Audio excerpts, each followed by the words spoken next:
Thank you, Sophia.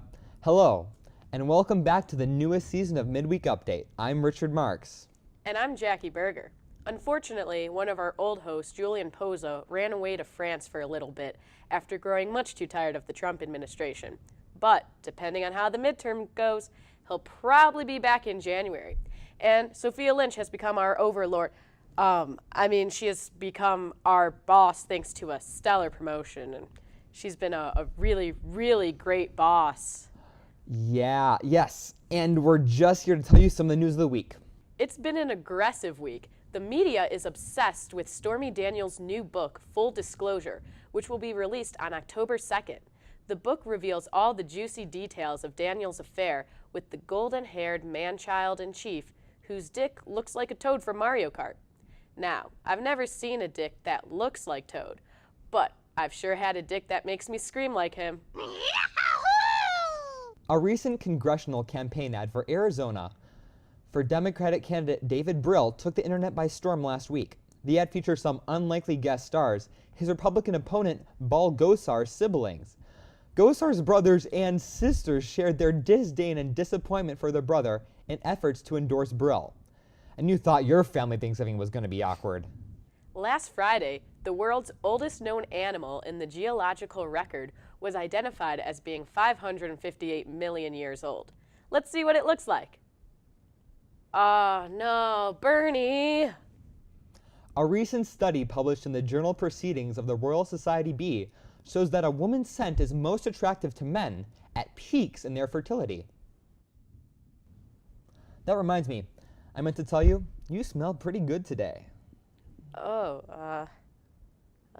Thanks.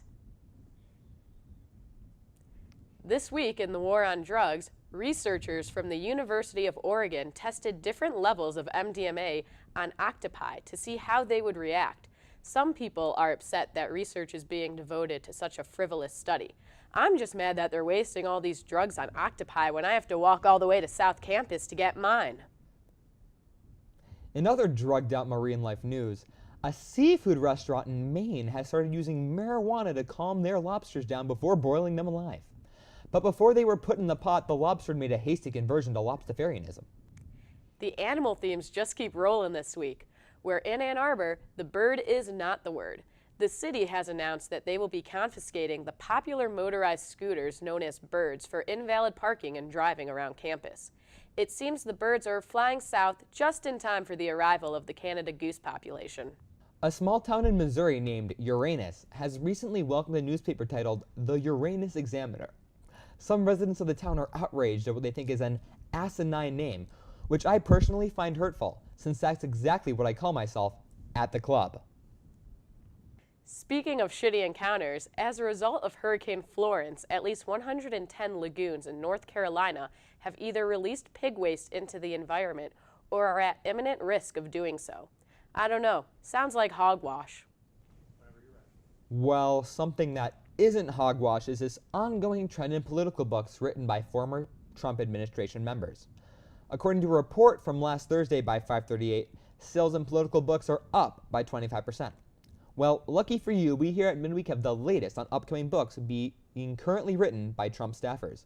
Some books to watch out for include How to Succeed in Politics Without Really Trying by Ivanka Trump, What to Expect When You're Expecting, A Lawsuit by Michael Cohen, and No Pride, Just Prejudice by Mike Pence.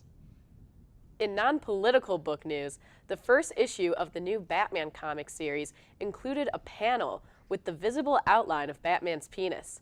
The phallic image was quickly pulled out of print, a maneuver women are much too familiar with.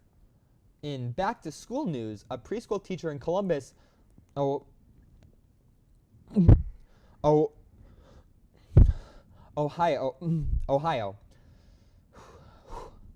was fired from her school and charged by police for encouraging the 5-year-old children to fight. Looks like little Johnny forgot the first rule of Fight Club.